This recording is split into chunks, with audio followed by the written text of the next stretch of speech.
Bem-vindo a mais um Trabalho em Revista. Hoje a gente conta aqui nos nossos estúdios com a visita do juiz Ricardo de Almeida Martins Costa. Ele é titular da Vara do Trabalho de Gramado, mas atualmente está atuando no Tribunal do Rio Grande do Sul. Doutor, obrigada pela sua presença aqui. Antes da gente falar sobre sua visita e o motivo da sua visita, eu queria... O senhor tem um MBA em Poder Judiciário e o senhor fez recentemente uma palestra sobre causas trabalhistas, como evitar. E parece ser esse o grande sonho, né? Como evitar, no caso do empregador, como evitar responder a ação trabalhista e o trabalhador também, né? Como evitar ter que procurar a justiça para ter acesso aos seus direitos. É uma satisfação participar desse programa. Evidentemente que a resposta a isso não se tem. Como evitar um conflito num país extremamente desigual e fundamentalmente na relação entre capital e trabalho. Mas a senhora referiu aqui a questão do MBA. Esse MBA é importante exatamente porque tem essa visão do todo do judiciário. Foi um programa de mestrado, na primeira fase com o MBA, iniciativa do Ministério da Justiça e da Fundação Getúlio Vargas. E com os juízes do trabalho, juízes de direito e juízes federais. E essa visão do todo, do judiciário, do pensar o judiciário e dialogando com todos os membros do judiciário, que é um todo, mas fragmentado, evidentemente, por questão de competência e jurisdição, é que deu para perceber exatamente que os clientes, aqueles que vão ao judiciário, são os mesmos na justiça comum, na justiça federal e na justiça do trabalho. Porque aquele que sonega eventualmente um direito trabalhista também sonega um direito ao consumidor e também ele frauda o fisco. Então essa visão do judiciário se percebe exatamente que como evitar um conflito trabalhista passa exatamente por a postura a postura do cidadão, a postura da empresa numa determinada comunidade. E como evitar o conflito? Cumprindo os direitos, que às vezes é difícil para o próprio empresário, num sistema de uma legislação extremamente excesso de legislação, excesso de regulamentação, que é difícil. O juiz do trabalho exatamente tem essa consciência de que muitas vezes é difícil, mesmo querendo cumprir os direitos, é difícil em razão dessa gama de legislação e de regras e normas que envolvem essa relação entre o capital e o trabalho. Mas não há, evidentemente, como deixar de se pensar e evitar causas trabalhistas, passando exatamente por uma consciência da educação de uma determinada sociedade ao respeito aos direitos do trabalhador e também do empresário. Acho que passa exatamente por essa questão da cultura de um povo, da educação e do respeito, fundamentalmente, à cidadania. O senhor falou em cultura e o senhor fez essa palestra justamente numa região lá no Rio Grande do Sul em que há poucas ações. Eu queria que o senhor falasse um pouquinho sobre essa experiência. Eu sou juiz titular de uma das varas de Gramado, no Rio Grande do Sul. Mas é uma jurisdição ampla, em termos de território. E essa comunidade específica é uma comunidade que tem pouquíssimos conflitos. E eles... Em Gramado, o senhor está falando? É uma comunidade que é Nova Petrópolis, é uma comunidade próxima de Gramado. A jurisdição de Gramado envolve o município de Nova Petrópolis, Gramado, Canela, São Francisco de Paula, Cambará do Sul e Jaquirana. Então essa experiência é de Nova Petrópolis? Nova Petrópolis. São dois expoentes que nós temos, duas situações completamente diferentes numa mesma jurisdição. Posso que Nova Petrópolis é uma comunidade com pouquíssimas ações, não só trabalhista, por isso que eu referi essa situação dos clientes da justiça são praticamente os mesmos. Não há conflito naquela comunidade ao ponto de justificar uma conversa sobre como evitar conflitos. Ao passo que nós temos na ponta da jurisdição, onde não há presença do Estado, por exemplo, o município de Jaquirana, Cambará do Sul, que o acesso, e são situações semelhantes a que nós conhecemos da realidade aqui do Mato Grosso, onde não há presença do Estado, há sonegação de direitos, há trabalho escravo. Então são comunidades completamente diferentes, realidades, sociedades completamente diferentes, onde não há presença de Estado, não há conflito que venha judiciário, porque não há acesso à justiça, e uma comunidade em que há educação, que há escola, que há empresas estruturadas com pouquíssimos conflitos. O senhor falou em trabalho escravo, doutor, que é um problema muito comum à nossa realidade aqui em Mato Grosso. Por anos, Mato Grosso figurou na lista do segundo estado com o maior número de trabalhadores libertados em função de trabalho escravo. Quais outras... E aqui a gente também tem, a Justiça do Trabalho atende muitas ações envolvendo acidentes de trabalho, especialmente no agronegócio, porque é a base da nossa economia e especialmente nos frigoríficos, que também temos muito. Quais são os casos, que ações que chegam à Justiça do Trabalho no Rio Grande do Sul? Mas isso o senhor responde daqui a pouco, a gente vai para um breve intervalo, não sai daí, a gente volta já.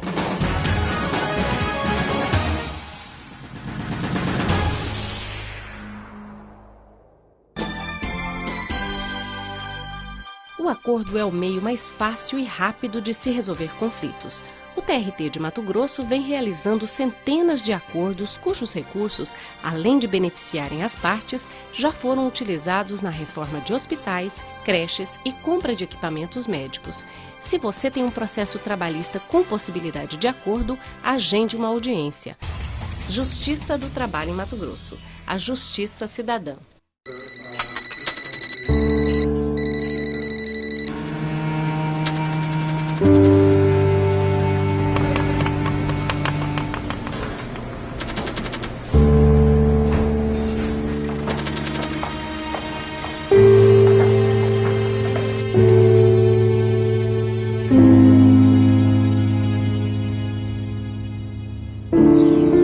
Justiça do Trabalho. 70 anos de justiça social.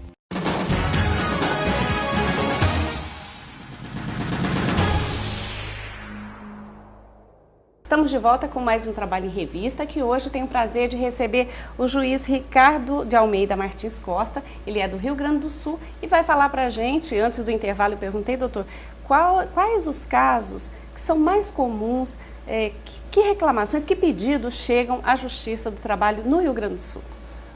A gama são vários direitos, né, que entram em conflito. Depende muito da atividade de determinada comunidade.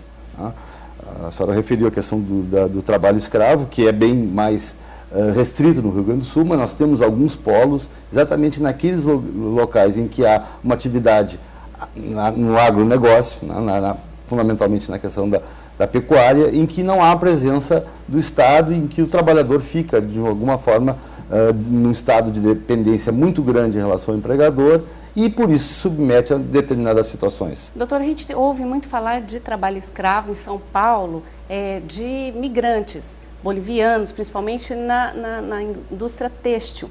No Rio Grande do Sul, por estar próximo ali na fronteira, há casos de trabalho escravo envolvendo esses trabalhadores que vêm de outros países?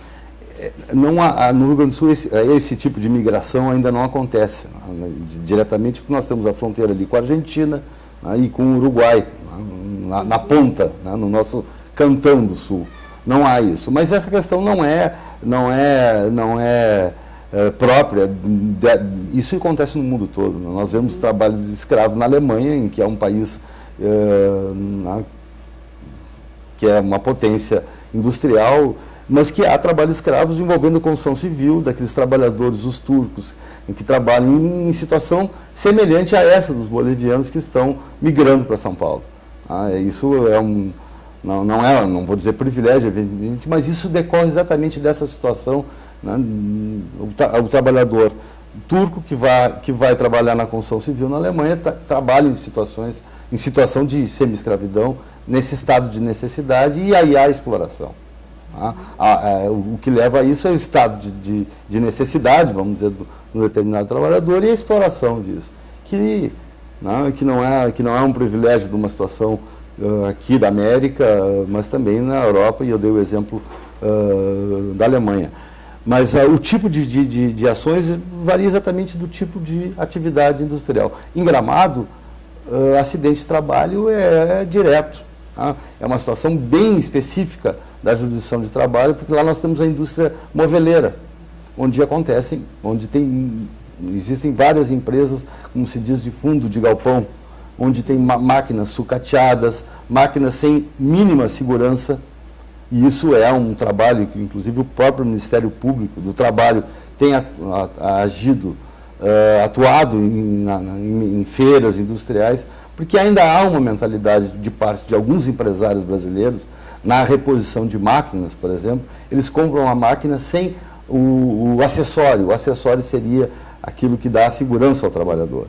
E lá em Gramado e naquela região da indústria moveleira tem exatamente isso. Aquela máquina, a serra, em que não tem a condição de segurança nenhuma, não há equipamento de segurança, e é comum isso no nosso dia a dia ali, reclamatório envolvendo acidente de trabalho, principalmente no acidente com perda de mão, perda de parte de dedo, máquinas trabalhando com uma madeirinha para ligar. Então, o acidente de trabalho envolvendo fundamentalmente essa questão da responsabilidade civil é muito grande na região de Gramado, na região da Serra do Rio Grande do Sul, onde tem essa indústria em que não há uma preocupação com a segurança do trabalhador. Doutor, voltando sobre o nosso tema primeiro, causas trabalhistas, como evitar essas ações, a gente ouve muito, é muito comum as entidades empresariais reclamarem que a nossa legislação está ultrapassada, que a CLT é muito antiga.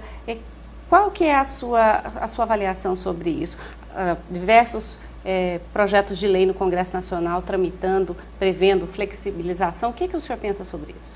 É um tema tormentoso para o juiz do trabalho, que conhece, né, o juiz do trabalho, essa realidade que envolve o mundo do capital de trabalho. A questão da flexibilização, a questão da regulamentação e a própria estrutura normativa da CLT que tem esse regramento protetor. Eu penso que nós temos, dentro desses vários Brasis que nós temos, realidades completamente, e a senhora referiu aqui a questão do trabalho escravo, que está aí, numa jurisdição que nem Gramado, em que nós temos indústrias de ponta, né, uma cidade que tem um nível socioeconômico elevado e que, teoricamente, nós temos situações de número grande de acidente de trabalho, em que há uma necessidade de uma tutela, de uma proteção, de uma legislação protetiva. Eu penso que ao mesmo tempo, nós verificamos que existem hoje relações de trabalho que não são típicas daquelas relações de trabalho, do trabalho subordinado, aquele trabalho regulado da CLT para manter um equilíbrio nessa relação. Em que o juiz de trabalho se depara com situações que que a CLT não estaria, vamos dizer assim, não seria um instrumento normativo hábil a regular aquela determinada relação. Ao mesmo tempo, nós temos ainda a necessidade de uma legislação mais protetiva nessas situações, e aqui, nessa realidade que nós conhecemos em algumas comarcas, né, distante, que não há o Estado, que precisa de uma proteção. Eu acho que o Brasil vai ter que conviver, o país tem que conviver com essa legislação enquanto tiver uma desigualdade muito grande nessas diversos Brasis que nós temos. Então, a CLT é maravilhosa, né, em termos de legislação protetiva para minimizar essa desigualdade que existe em determinados tipos de relações de trabalho, né, que merece essa proteção. Mas, ao mesmo tempo, ela está defasada, evidentemente, para regular relações de trabalho em outro patamar, né? Eu diria que o trabalhador não é aquele trabalhador típico, subordinado, dependente. É um trabalhador mais que tem uma certa autonomia para regular essa relação. Penso, né, que há necessidade de uma forma de transição ou uma legislação que abarque essas novas formas de relação de trabalho que hoje nós vivenciamos no mundo, né? Doutor, para concluir, está aí às portas, pelo menos o Conselho Nacional de Justiça, o próprio TST, o Tribunal Superior do Trabalho, estão envolvidos com o lançamento do processo judicial eletrônico, aquele processo que promete dar fim aos processos em papel e passar para uma plataforma eletrônica. Com a sua avaliação, com a sua experiência de estar na magistratura desde a década de 90, atuando no primeiro grau, em varas, atuando em tribunal, o processo judicial eletrônico deve trazer celeridade para os processos, para a sociedade, ou vai ser só uma troca de plataforma? Penso que sim, é uma inovação que vai reestruturar o próprio funcionamento cartorial de uma unidade judiciária. Claro que nós temos sempre uma resistência ao novo, né? E basicamente aquilo que se desconhece. Como a senhora referiu, eu tenho atuado no tribunal já há bastante tempo, eu ainda atuei como juiz convocado na época que nós tínhamos o processo, íamos para a sessão do tribunal carregando papel, né? E ainda não só os votos, né, mas o processo ficava junto à sessão do tribunal. Hoje é inimaginável levar aquela quantidade de papel e processo. Na quarta região, né, a nossa realidade, a sessão do tribunal é muito mais ágil em relação a isso, mas via, né, a resistência de parte de um juiz, né, convocado, um juiz de primeiro grau, vendo a resistência de alguns juízes do tribunal, desembargadores do tribunal, tendo uma resistência à utilização daquela ferramenta que era para agilizar e de fato aconteceu.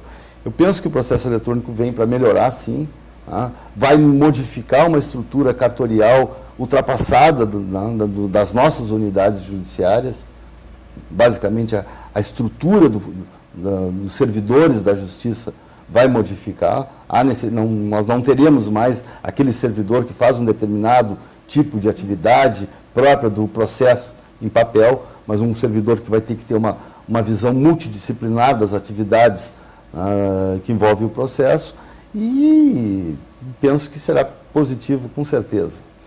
Doutor, muito obrigada por todas essas informações, por compartilhar com a gente essas experiências, e assim a gente chega ao fim de mais um Trabalho em Revista. Mas você sabe, né? Pode rever este programa a qualquer hora, tá lá no site do TRT na internet, trt23.jus.br, ou ainda na página do YouTube, youtube.com/trt23oficial. E a gente está aguardando a sua sugestão de tema para a gente discutir aqui. Envie seu e-mail no endereço eletrônico que está agora no seu vídeo. Obrigada e até o próximo programa.